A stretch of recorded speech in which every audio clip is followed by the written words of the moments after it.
Hey YouTube, Brick Smith, and welcome to Forever Sorting. Uh Number 14? You definitely phrase that as a question. Forever sorting? Number episode 14. Episode 1-4. We finally, folks, we finally found it. It's right now, it's right here in all its infinite glory. You guys are not ready for this, except for collecting bricks. She's been begging and asking for it for a while. She was almost going to riot in the chat the other night. Reed must be represented. It's not about the episode, it's about the journey. It is. There you go. So the peanut gallery, you can hear already. He's talking. He's ramped and ready to go because he knows this is going to be a special one too. Ladies and gentlemen, I give you my ever loving, mother hugging friend, cohort, the artist extraordinaire. You're too kind. I was going to ask, who else is here with us? If that can't be me. You got a mouse in your pocket? Yeah. Thank you, sir. Hello, everybody. Hey, Kevin. I am Kevin. That is Julian. Julian likes to never talk about himself. What? But Julian is also known as Brick Smith, and he is always accompanying me on this journey. Where? So thank you, Julian, for being my co-host on the journey that is the diary of my life. Mazel tov. And thank all of you guys for coming back and listening to another episode. As we've said before, we do appreciate it when you guys have an interest in listening to what I have to say, what Julian has to say, what both of us have to say. It is kind of cool, and hopefully it inspires you, it entertains you, it does something. So for those of you that don't know me, I would probably recommend going back to episode 1. That would probably be very helpful. But just in case, my name is Kevin Hinkle. You can find me online at Mr. Kevin Hinkle if you wish. If you want to just follow my artwork, I am a freelance artist. You can search out Mr. Hinkle Draws on social media. I also have a brand new YouTube channel I just launched. Any subscription would be super awesome. I appreciate it. But that's where I showcase all my work, and that's illustration, graphic design, also model making with Lego bricks as well. And last but not least, I operate a comic series for Lego fans called Bricks in the Middle. There's been not a lot of content recently. That's because we're actually building new content and kind of backlogging it. That way we don't force you guys as viewers to wait so long. Mandatory iceberg, shout out. The iceberg horn. It's not even going to be known as the hype horn. No, that's an iceberg horn. That's an iceberg horn. But if you have an interest in checking that out, bricksinthemiddle.com or at BITM Comics on social media. So thank you guys for joining. Are you in a magazine too? Oh, and oh my goodness, bro! Start over. Whoa! Cut. Take 2. Take 2. Remember, gotta love those bricks. Good night, everybody. No, thank you for the reminder. Yes, Bricks in the Middle is printed in every other issue of Brick Journal magazine. So if you'd like to have a tangible Bricks in the Middle comic in your hand, it's in Brick Journal. I'm that guy. So yeah, so thanks again, guys, for joining us. And today is a special episode indeed, because in addition to Julian and myself, we are joined for the first time in Forever Sorting history. Because Short Sort is a different show, ladies and gentlemen. But that hasn't aired yet. But you don't even know what I'm talking about. You don't even know what I'm talking about. But so the first time in history, we have a additional guest with us for Forever Sorting. So I'd like to introduce Mr. Reed Scoop Shovel Jaeger Hope Castle. Are there any other names? Oh, that's good enough. Assembling Hopper. No. Yeah, Assembling Hope. So Reed, would you please introduce yourself? Okay, my name is Reed Jaeger. I am a builder of translucents, pretty much. Hope Castle is what I build primarily. You can find that at hopecastle.org. You can also find me on YouTube under Hope Castle. I also host a Friday Night Bricks episode on YouTube, 8 o'clock Central Time. where you might see these guys again.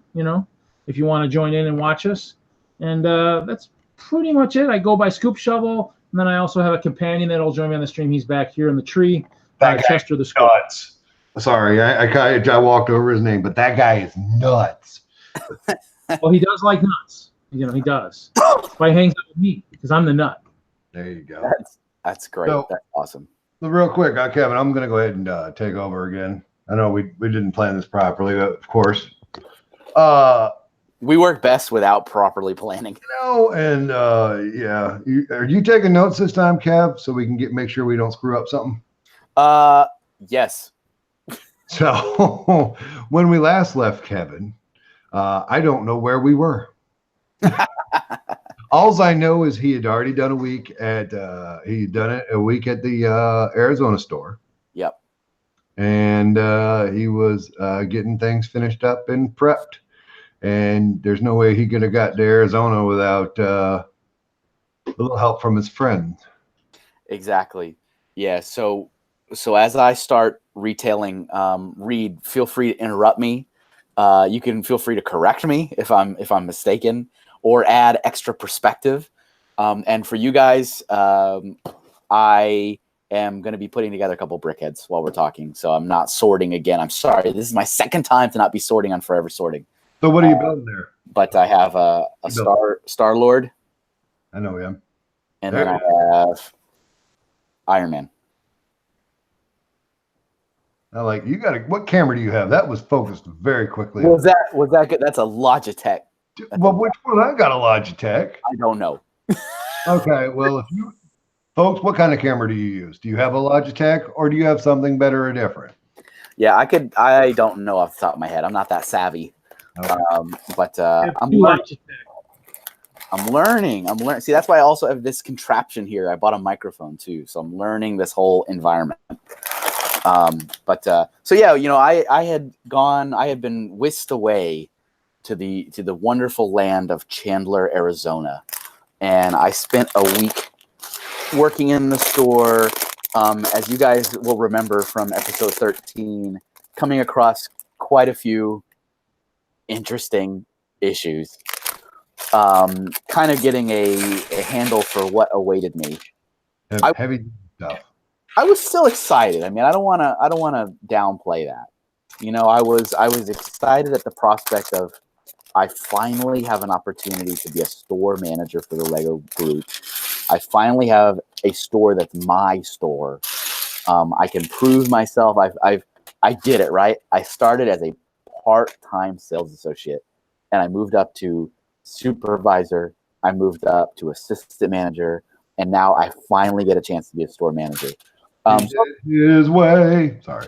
I did it, man. I did it, and I was excited, but there was a lot of stuff happening in that store, and that 1 week was interesting. And I think I said it last time, but yeah, like that week was like 119 hours or 120 hours because I had to track it. It was full of this is what it was. It was insanity. And the other unfortunate side effect was I was there also hopefully to find a place to live for me and my family. And the staff was not making that easy for me, especially Mary, my friend Mary, who was I think you told the story about Mary, didn't you? Yeah, I did. Mary, the one who had called in sick every day. Yeah. So she was preventing me from really doing any kind of house hunting. Bless her heart. But I did find a place. I hadn't met my assistant manager yet. That had not happened. I knew who he was, but I hadn't met him yet because he was still living in Maryland. And so he was transferring from Maryland and I was transferring from Colorado. But it was time for me to go back home, pack up the family, and get on the road and leave the place I had lived in for 6 years. So I lived in Colorado for 6 years of my life. Now I know that is great. That is great. I'm glad you shared that with us. Most of them are aware of what happened. Hey, Reed? Yes. What were you doing at about roughly the same time? So we can bring these. All right. Right. All right. Let's go. Let's go ahead and just take the last 3 months of your Lego life leading up to Kevin leaving Colorado. Yep. Is that cool? Is 3 months? Is that enough? Is that far enough? No, I think that is a grand idea. Is that good? I'm not talking to you. Shut up. Reed, I'm talking to you. Probably that should work. That should work. Something like that. Okay. Let's see if I can remember that far back. Okay. I know Eric had been manager, and I obviously, like Kevin said, I stopped probably way too many times to the Lego store. Basically, I had applied a bunch of times, and I did get hired. And I thought I had worked a week with Kevin before he actually left, but I could be mistaken on that one. Because I was hired in September, and I don't remember when he actually physically moved to Chandler. But for the 3 months up to that, I was still shopping, probably driving everybody crazy, obviously, is the way Kevin makes it sound. But yeah, Kevin, but Eric had actually hired me, and I started as a part-time brick specialist. I did have a cable job. I still did, and then worked part-time at the Lego store. I did get to work some shipments and stuff, so that was kind of cool because cable work was busier on the weekends anyways. I think I split it a little bit, worked some weekends at the store and some weekdays, shipments, stuff like that. Is that pun intended? Did you split your time, cable splitting and never mind. Probably not an even split because I made more money at cable than I did at Lego. So let's redact that joke from the record. Can't take it back. Scratch. Not take it back. So you, as I had you were mentioned in, I don't remember what episode, but I had mentioned that one. No, it's not. It could not have been one. But I had talked about how you were a customer in the store. Do you remember kind of how did you find out about the store? How did that even cross your mind? I have a friend here in Wisconsin. His name is John Stephenson. For all his friends at Sub-Zero where he works, keep giving him crap about Lego. Eventually he'll get back into the hobby. But at the time he was big into Lego, and he knew there was a store out in Colorado, and he told me multiple times, "Hey Reed, won't you find that Lego store?" And obviously Colorado Mills was not the easiest place to find. It was obviously squeezed between 70 and 6th Avenue, but I could never find it. So I never could find it when I looked for it. And I just stumbled upon it one day. I was like, oh, I found the Lego store. So he was into Lego first and got you into Lego? Well, I've been into Lego. I was into Lego too, but I hadn't done it in a long time. Obviously, I was in my dark ages doing cable, into computer games, all that stuff. And so basically he had finally said, hey, you got to find the store. It's out there. You got to find it. It's somewhere. Figure out where it's at, And so basically I did. Found the store. Started basically just looking to see what was out there. And basically I created a VIP card for him, and we actually got a green dot card so he could put money on one side, and I could take money off on this side. So I actually totally forgot this until you reminded me recently. But I remember when you were shopping, when you were a customer, at one point you handed me a business card, and it was for the Vision Islands. And you said, oh, this is a project. Again, correct me if I'm wrong. You said this is a business card for a project that me and my friend are working on that involves Lego. And it wasn't really clear to me what it was. I was like, I don't know what this is. But I had forgotten about that until I think when I asked you about, maybe it was something about Bricklink. I said, oh, you have a Bricklink store. What's your Bricklink store name? And your Bricklink store name is Vision Islands, isn't it? Yes, it is. That's what triggered the memory. I was like, wait a minute. That was on the right, because that was on a business card.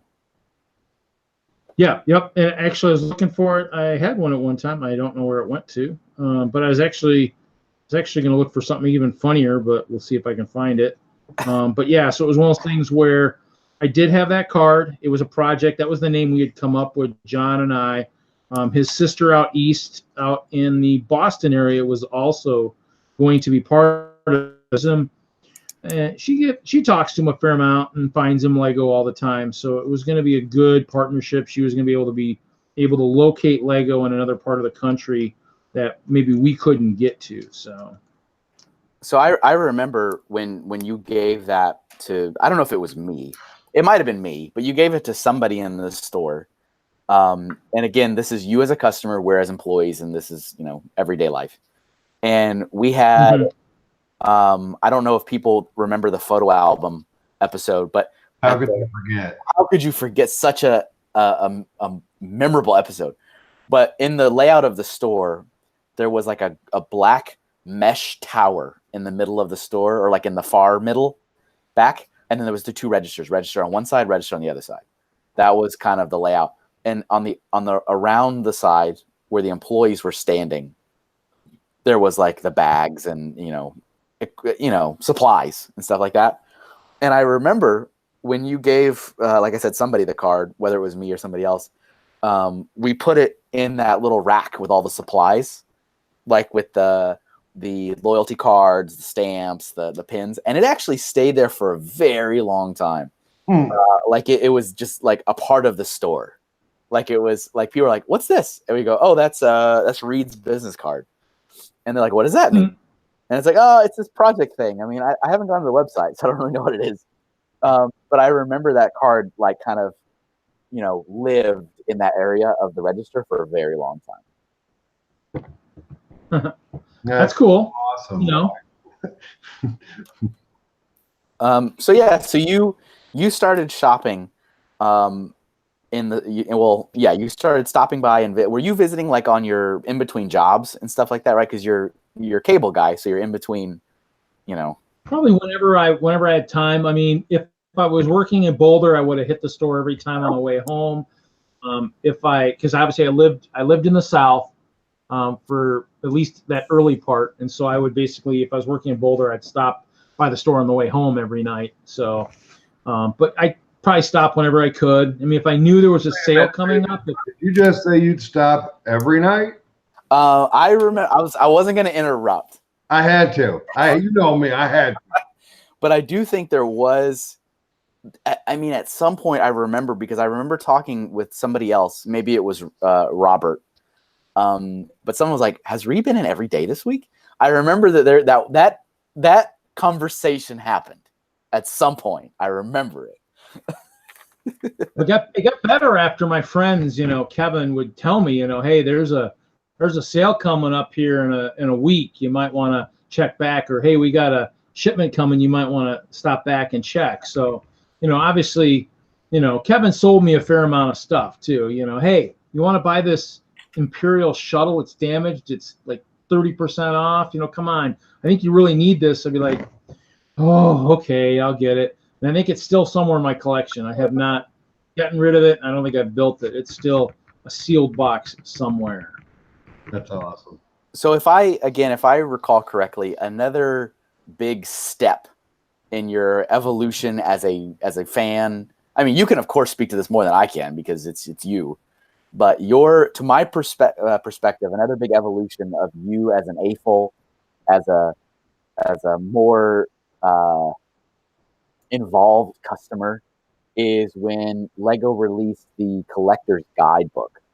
Like it was when, they had that small yellow book that had like, quote unquote, every Lego set ever released up to, it was like 2010 maybe? 2009, I believe. 2009, there you go. Like I remember, to me, that was a big step for you because it gave you like a bunch of goals. Because I remember that you were studying that book, man. Like you had it in the store. I want that book in my heart. Yeah, I want that book as well, by the way. Because I remember you would bring it. It would be in your back pocket when you would come in the store. I remember that. And you had like you were again, hey, interrupt me if but you were I think I did bring it a fair amount. Yeah. Oh yeah. And you were like trying to reacquire certain things. Like it was kind of cool because you were using the book. Like you weren't just like it's a cool pretty thing and it's on a shelf. Like you were actively looking through it. You had like notes, I think, written in it. Like it circled some of the sets I had, yeah. Like and some of the sets I wanted. When you open a book and you like curl around the like cover in a couple pages because you're holding like it kind of was like, wow, that like he's using that guide. Like that's a thing that's happening. So business cards and books. Business cards and books. Business cards and books. Yeah, I've upgraded my business card, so I have a new one now, based around the castle. So, I'm sorry for coughing. I'm still sick, but that's all right. I'm catching it, and I'm paying director, camera 1, camera 2. I got y'all. All right, cool. So and Reed, you you were shopping in the store even before the quote unquote Eric days. You've been listening to the show. We have elected not to name the previous manager before Eric. She's known as a her, and she's not named. But you were shopping during that time. Yeah, well, I did think she was an attractive woman. I think I did ask her out once, so I'm kind of glad that never transpired anything great. All right. Going for the discount, I get it. Well, I don't know if that was a discount, but it is what it is. A single cable guy, But yeah, that is what it is. That in the timeline of the Hinkleverse, you were shopping early on. Yeah, yes, I shopped. I think I started in about 2000. I want to say 6 or 7, somewhere in there. Because I think I joined Cowlug right around that time. So. And you definitely became a quote unquote a regular. Reed was a regular. Yes. But you weren't. Were you a member of Cowlug? No, you didn't know about Cowlug. I think when I first started, I didn't, and then I joined. Maybe sometime soon after that. I think they were going to do a show, or you had told me that Cowlug's doing a show. I was like, oh, okay, and I joined. And I built like a clear tower, which I did dismantle on my trip back to Wisconsin a month and a half ago. But I did build a clear tower using the 1x2x2 window panels, and it was probably good 2.5 feet tall. Had the old fire helicopters. I want to say, I'm probably gonna get the part number wrong, 8905 or something like that. Little red fire helicopters are up on the top on the roof. So I built that. That was kind of my first. That was like your first, wasn't it? In a lot of ways, that was like the beginning of hope. No, that was probably just infatuation with the windows when they were on the wall. Because I did build some clear stuff, but hope itself probably was something that evolved from something else later on. I love it. Hope itself evolved later on. It's just so good. Like it works so well in any scenario. Yeah. Okay, cool. So you're shopping at the store. Obviously I was there quite a bit, but I wasn't the only one there. Do you want to talk about some of the other people that worked in the store? I don't know if any of them were memorable to you as a shopper. I think Daniel was in there. Robert was in there. I think Sarah worked there at that point too. Trying to remember. Those are the big ones. I know Sarah and Daniel were part-time soups along with Rob. I think they were all part-time. Surely Haley. Oh, Haley was there, yes. Haley was there for pretty much forever almost, even beyond I think when the other store started, she might have still been barely there, but she was there. So yeah. Yeah, Haley was there a bunch, yeah. So Haley, and what's wild too is I think a lot of people thought for some reason we were dating. I don't know why that was all right. I want to make this perfectly and abundantly clear to all of our watchers and listeners.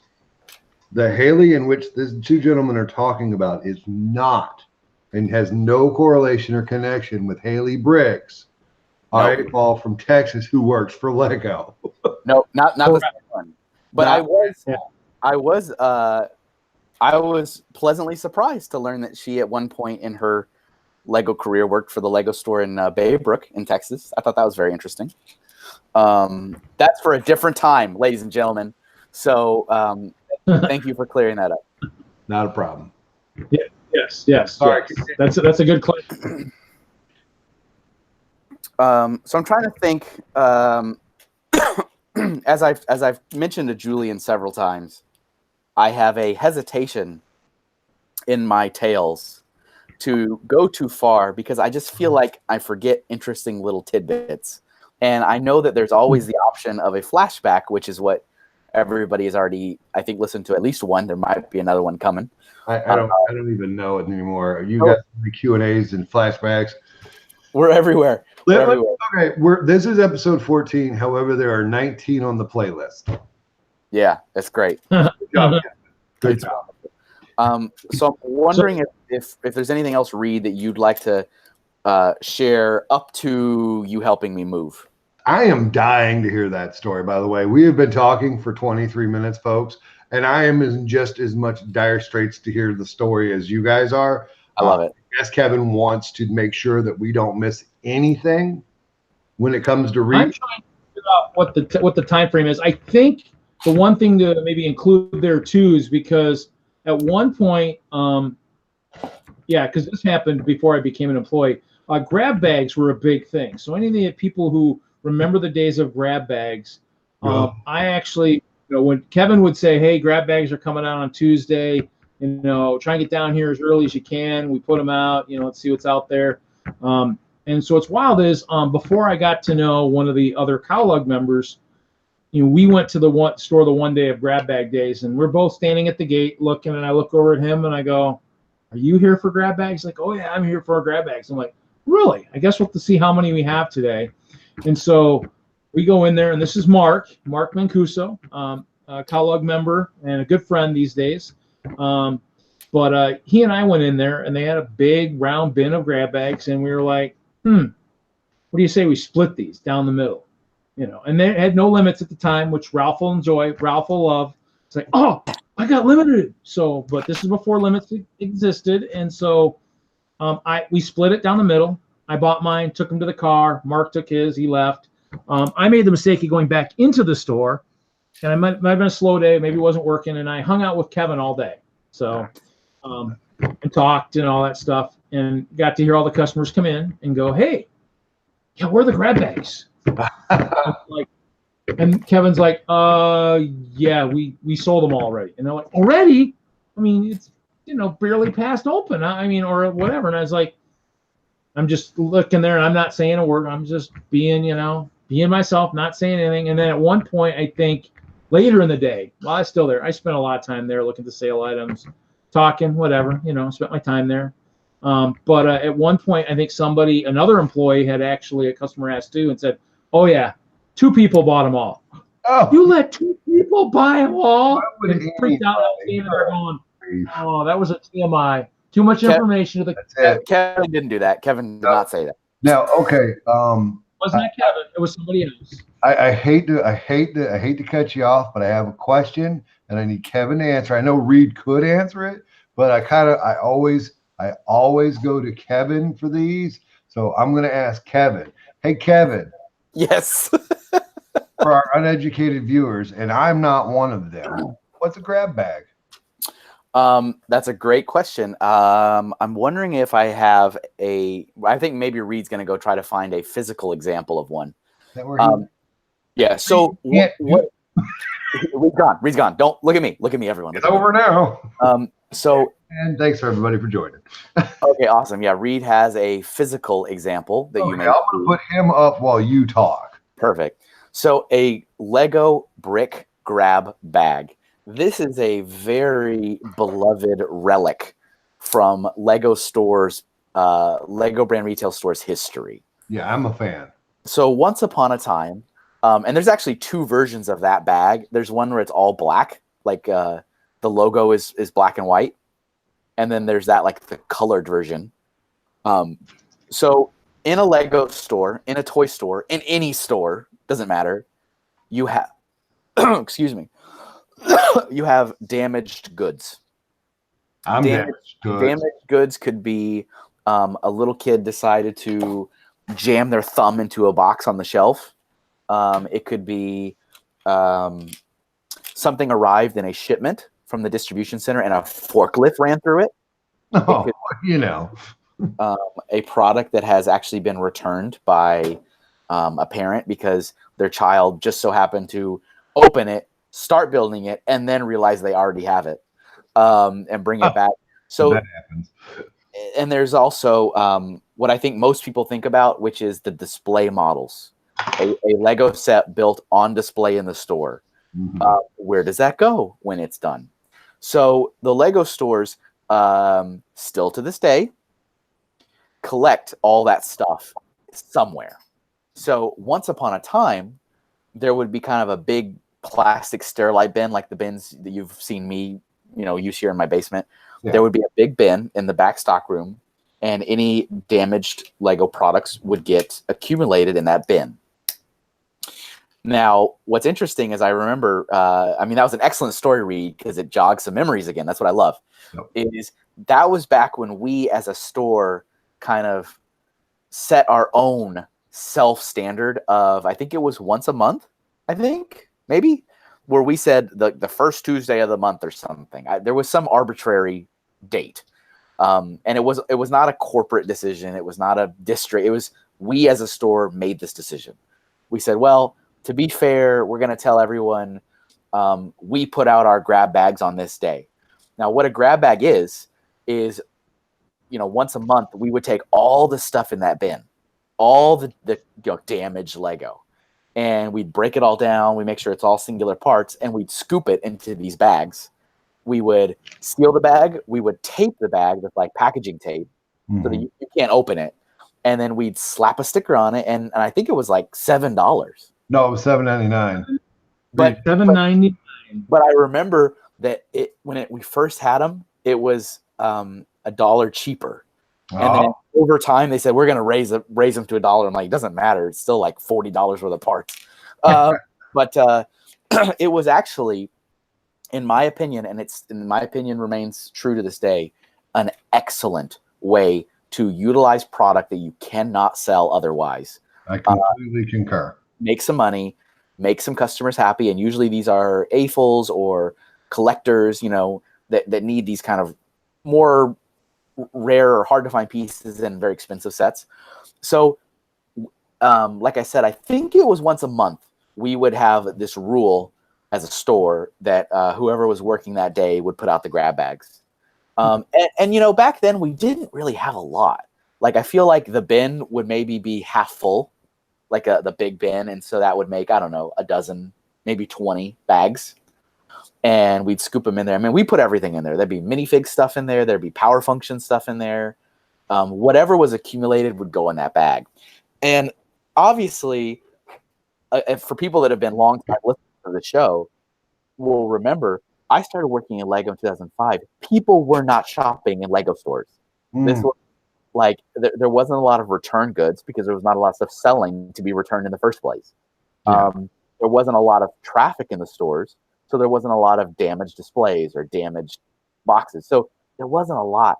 But eventually, over time, as kind of the AFOL community started really kind of, peeking out and Lego in general become more and more popular, people started clamoring for those grab bags. Oh, sure.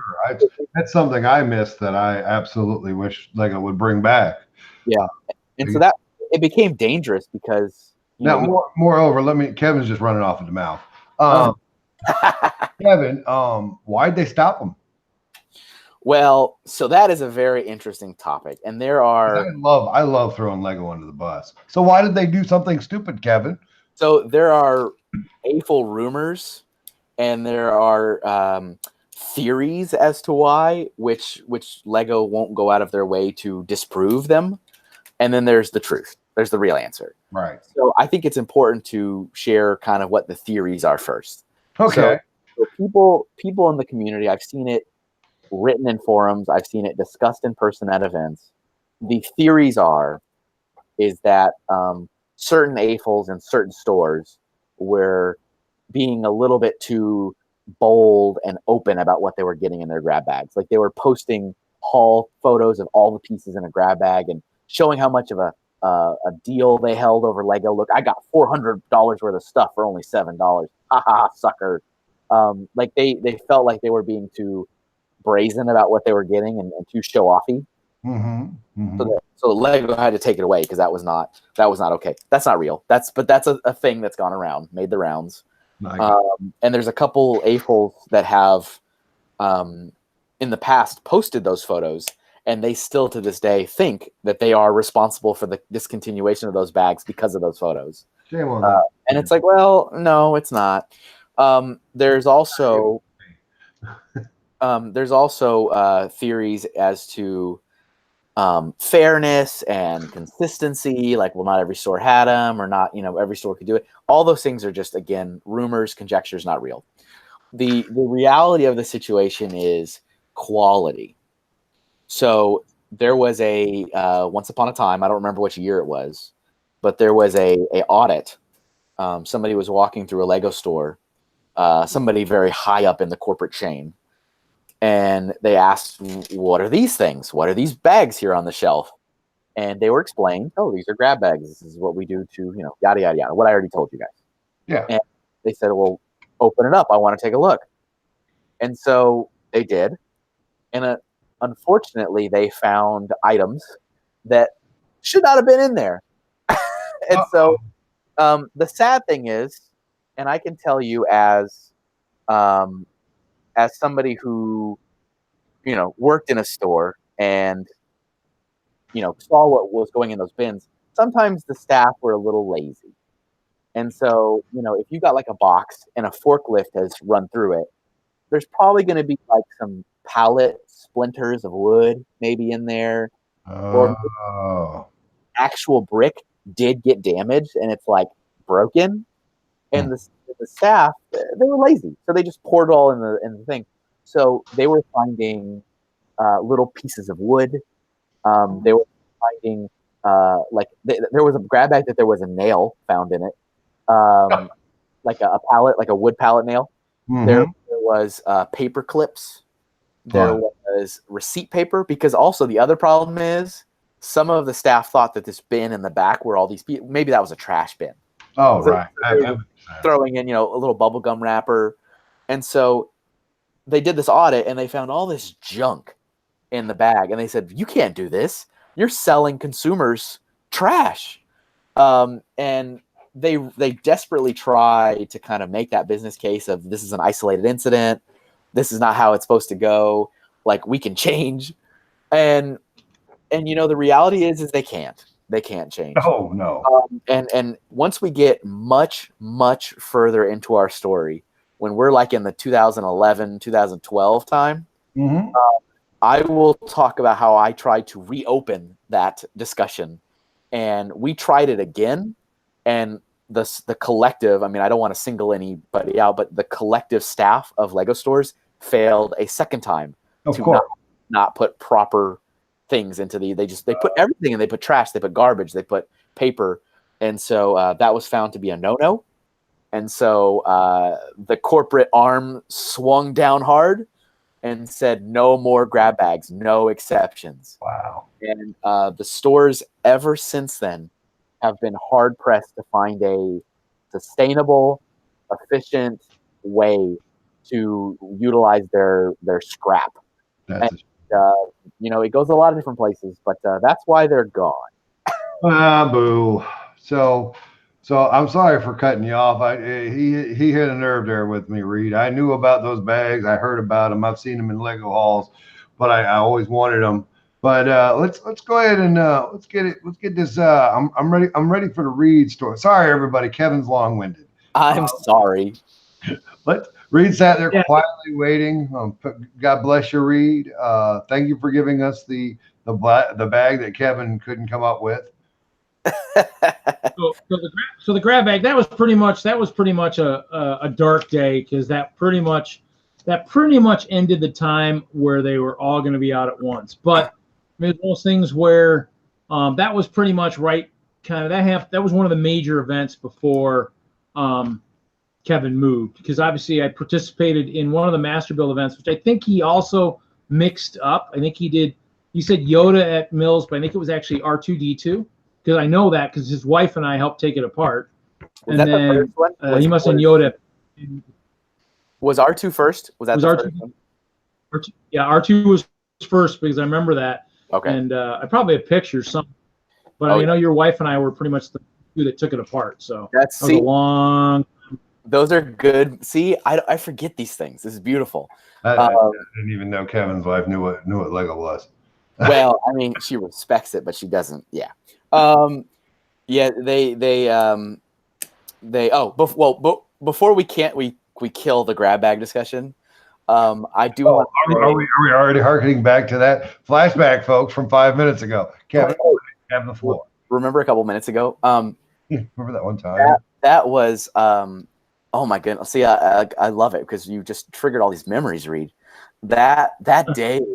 Oh my goodness, that day was a disaster because, like, I probably was the one who was there that sold you guys. I don't care. I really don't, because there was no rule. There was no limit. We told everybody the same information. You guys happened to be there at opening time and you took them. That's how it works. That's how the system works. Yeah. But, why are you telling us this? But that day, all day, people are like, where are your grab bags? And because I'm somewhat savvy, I don't sit there and go, oh, I'm sorry. One person came and bought them all. Like, I just don't do that because that's stupid. And I'm like, nope, sorry, sold out. And but so many people were mad. And I remember that there was especially one lady, and she was livid because she said that it was not fair to her because she had to work and she couldn't be there at like 9 o'clock in the morning. And how dare we put them out at 9 in the morning? She said that the time should be adjusted so that it's at like at 5 o'clock in the evening. So that I'm like, oh my, why are we doing this? And it was just like all day. And so, yeah, that was the day as a store that we no longer committed to a day. It was just grab bags are there when they're there. And we have no time. We have no schedule. We have no routine. We'll just pack them and put them out whenever we got them. So Mark, high five, Mark. We killed the 1 time a month grab bag system. That's a high five for Mark. You know. No, I would definitely not put blame on either of you. I would put blame on whoever decided it was a good idea to tell a customer, "Oh yeah, we sold all those to someone." I agree with that. It's definitely their fault. But yeah, so I take responsibility. Well, Kevin, Reed wants to take responsibility. Give it to him. That's fine. Wag your finger at it. It's all your fault. So yeah, we did a master build event, and yeah, we did the R2D2. That was before I left, and yeah, you were a volunteer because you didn't work for us, so you were now that I'm like, see, these things are coming back to me. I remember that Eric had mentioned that he was using that volunteer weekend to test you, to see if you could actually, like, if you could do it. Because yeah, as Reed had said, he had filled in multiple applications to work, and Eric had said, well, we desperately need volunteers, which we did, for this master building event. So why don't we use this as an opportunity to see how he does? Because I have a photo of you wearing the volunteer apron that so the volunteers of that had to wear a black apron that said Lego volunteer on it. Nice. And yeah, the best part is, which I think speaks to Reed's character, is when everything was said and done and everything had to get taken apart, which is not a fun task, taking a 8-foot tall model made of nothing but 2x4s apart. Reed and it just so happens to be my wife, they were the only 2 people that actually, I mean, I can't even tell you how many hours they sat there and they just took apart 2x4s. The only two people that did it. Well, I think the one kid came in for a little bit. I can't think of his name. He came in for a little bit, but wasn't as effective as we were. So he was in there. Honorable mention. Yeah. But it was wild because actually I was only there for one day of the Master Build event. I actually had to drive to Vegas or something for a bowling tournament. So I only did the first day, and then I was gone for the other two. So. And if you guys don't know Reed yet, you will know that Reed has two loves in this life. That is Lego and that is bowling. And we're not going to get into which one outranks the other. I can grab some. I can grab some of the other stuff if you want. They're in the basement over here. I have 9 bowling balls over in the basement over there. So Reed owns 9 bowling balls. Actually, I think I own more than that, but I have 9 and 9 over there. So 9. Well, if we want to, we could definitely do a bowling special episode. Forever bowling. Forever bowling, or yeah. So you guys did this. Okay, so let's get it back on track. You guys are killing me. Let's do it. So we're at Kevin's back. He's getting ready to pack. Yeah. To go to Arizona. And you have to Reed, I need your help because I don't even remember how this came about. Like, did you just say, I'll come to your house and help you pack? Like, how did you end up at my home? I think you said, hey, guess what, guys? I'm moving to Arizona. I was like, oh, really? You're moving to Arizona?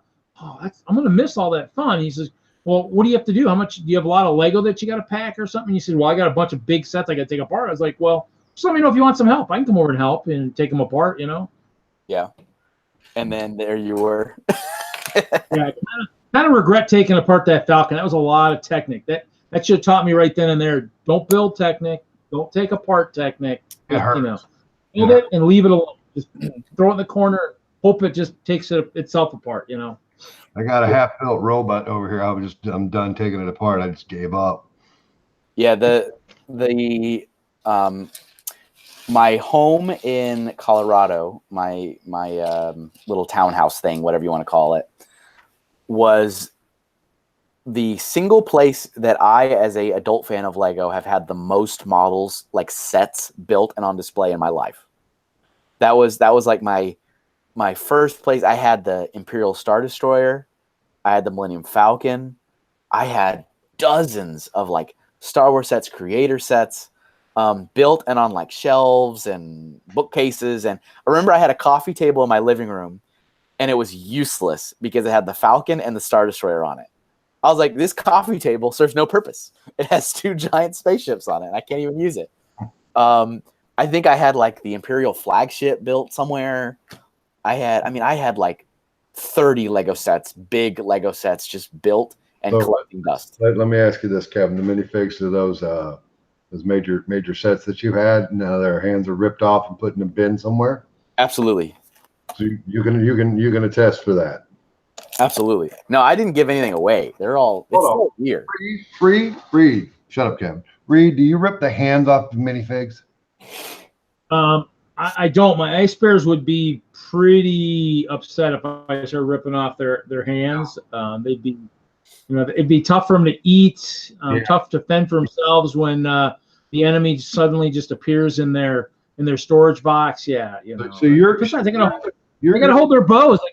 I gotta have them prepared for battle when I go to a show, so I don't have to spend a ton of time setting them up here. There we go. So what you're saying is that you agree with the community that Kevin is out of his mind for ripping the hands out of minifigs. I wouldn't say he's crazy. I mean, You know what? In 3 years from now, everybody's going to be doing it. Yeah. So as I'm thinking about this, as I'm thinking about my buddy Reed, and I'm thinking about packing, I still think we didn't work together. But I think you got the job offer, and I think when we were taking stuff apart in my home, I was giving you advice on what to do and kind of what I had been doing. And maybe I'm wrong, but I don't believe. I mean, that could be it too. I mean, maybe that was it. Maybe you were giving me advice and I mistook that for working, because I do remember all the advice and all that. So that's possible. I mean, that definitely is possible. He is definitely long-winded. That's true. I had lots of pearls of wisdom to bestow. But yeah, because Reed and I mean, you came over multiple times, didn't you? Well, yeah. I mean, I think it was a big project. I mean, the Falcon, think of how much time it took to build the Ultimate Falcon. I mean, taking it apart with Technic and pins and everything. I mean, oh man, yeah. I mean, but we took apart that Superstar or that Star Destroyer, and I was like, wow.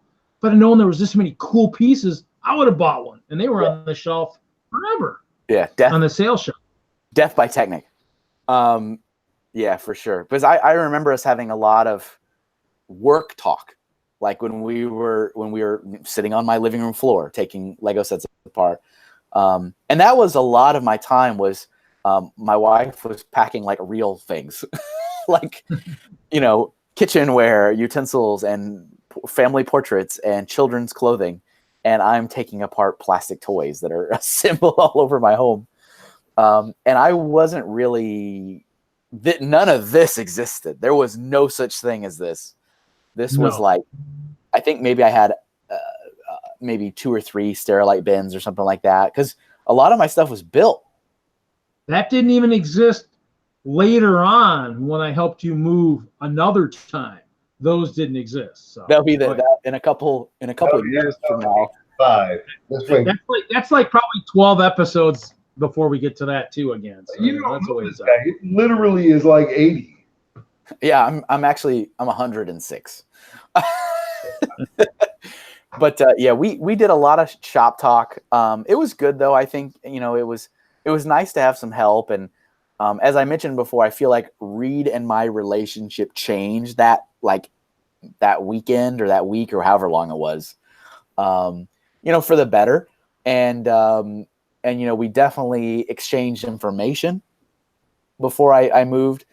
And so Reed didn't, he helped me pack, but actually a different friend of mine drove down with me from Colorado to Arizona, in the U-Haul. And that was Daniel, who Reed just mentioned. And Daniel worked in the Lego store, but he was also one of my college buddies. So Daniel and I went to college together. We were both in the same year. We were both animation students.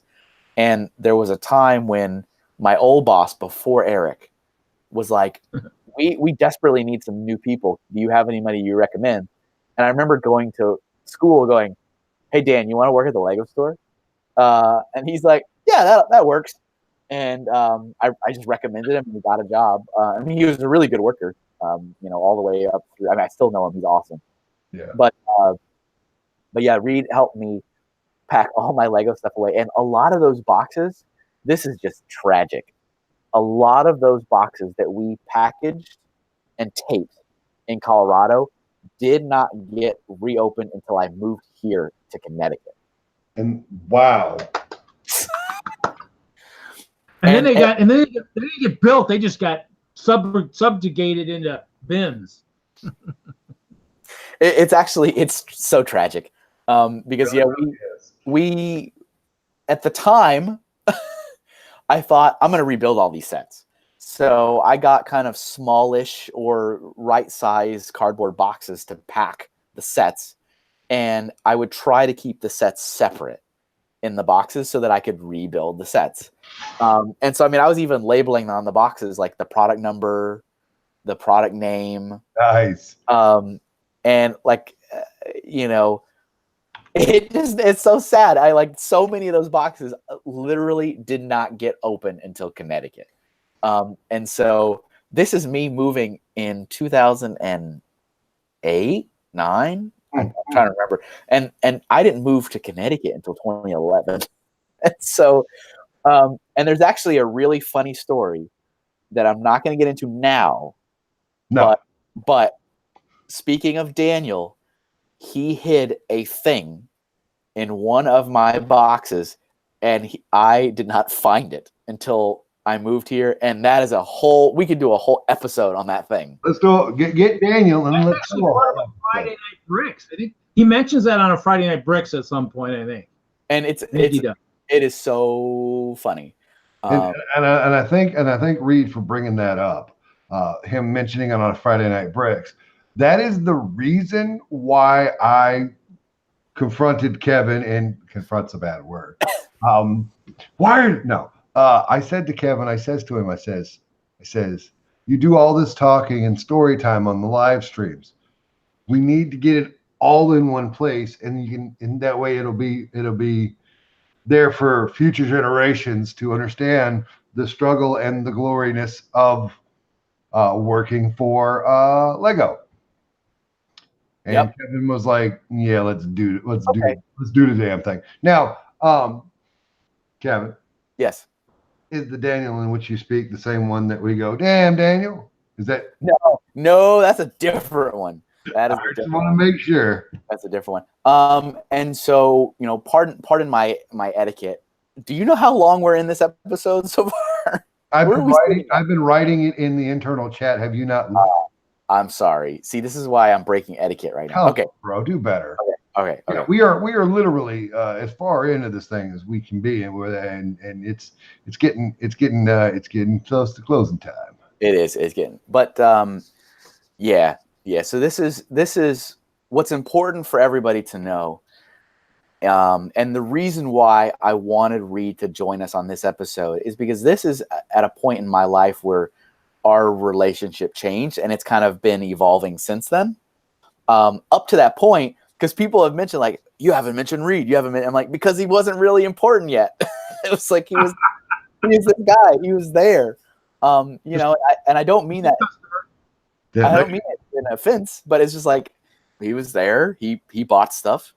But yeah, I mean, we spoke a lot after I left, but I think we probably spoke more and more as Reed moved up in Lego brand retail, because as Reed was going on his own journey of being promoted to a supervisor, being promoted to an assistant manager. Whoa. I'm sorry. That's forever sorting with Reed. That's forever sorting with Reed. Reed, there is a potential. I haven't brought this to your attention yet, but I've talked to Kevin about it several times. There has to be something after Kevin's done. There's life after me. There is life after Kevin on Forever Sorting. And you and some other names have already came up as to let's get the full story. It's the True Hollywood story of the Lego, of all the Kel's Angels.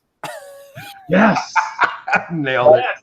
Now, if anyone has not heard that, that's my affectionate nickname for those poor souls in which the Lego group has decided you're no longer on the island, and so factor. It's not people that have self-elected to leave the island, because then it's not as cool. But we're known as the Kel's Angels. Kel, as in Kel Christiansen, the third generation owner of the Lego group, and eventually I'm gonna design some cool leather jackets with some kind of design on the back, but that's another time. Kel's Angels. Kel's Hell. Oh yeah.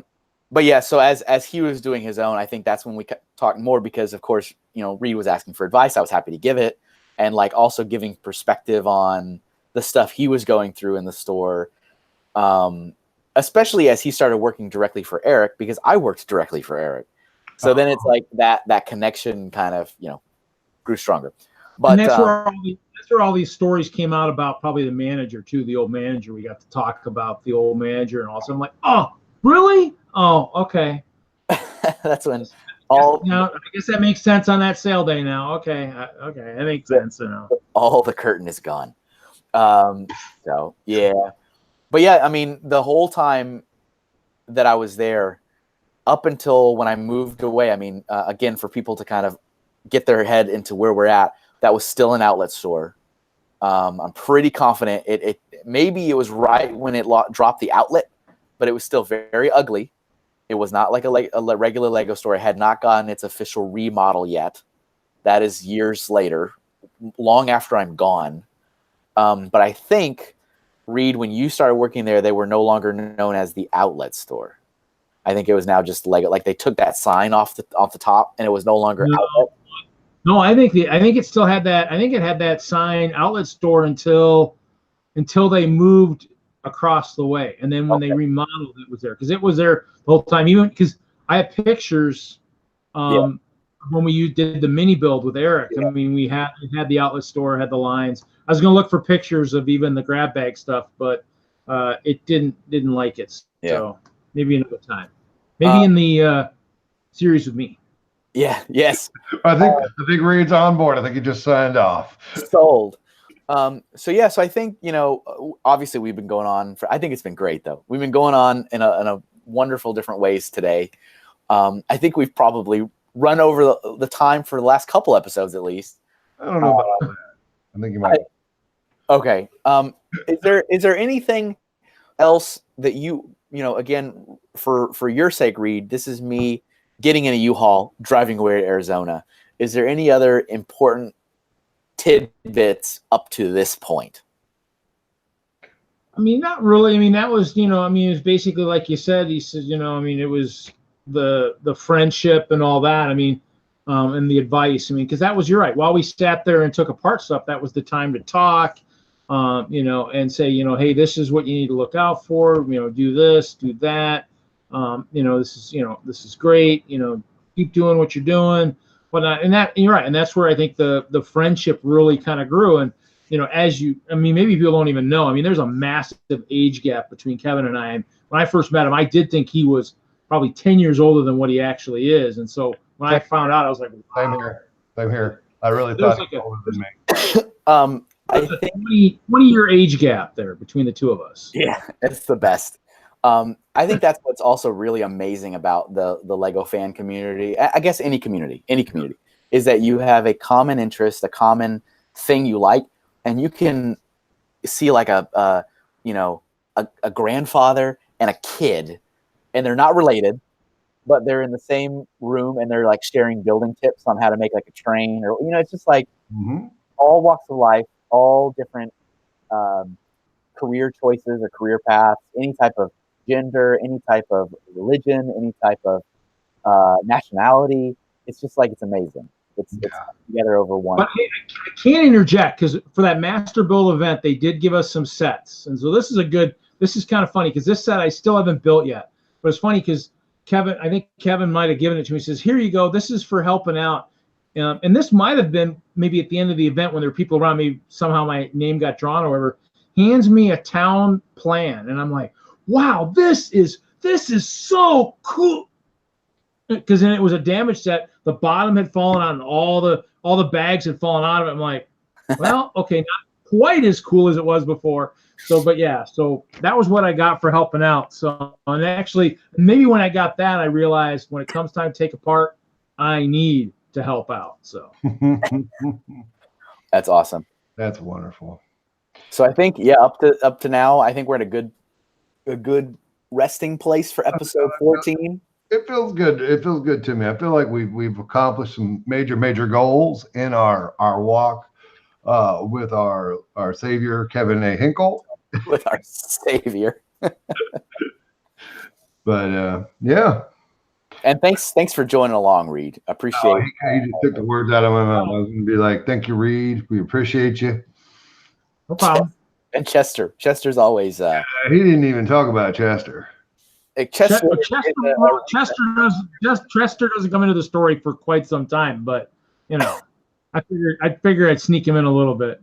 There you go. I still think I remember the first time I saw it, which was, I think, on a live stream maybe a year ago, and I was like, Reed, is that a squirrel? That was the beginning of that. Actually, you might have seen him at the maybe the brick Beyond the Brick interview, maybe possibly. Oh, you know what? You're probably right. And I was like, Reed, is that a squirrel? That's excellent. Well, we got these two in here. I'm on the big screen now because I think we're there. I'd like to thank our special guest, Reed, for his insightful information and talking about grab bags that Kevin missed. I'm sorry. See, that's why we do this. That's cool. And also like Kevin for being here as always, like he always is, and for forever sorting. We built brickheads today. He did. He built brickheads. Check it out. So there you go. I guess at this point I'm Bricksmith, and you got to remember, you got to love those bricks. I love those bricks. Forever sorting. I was going to come in there. Bye, everybody.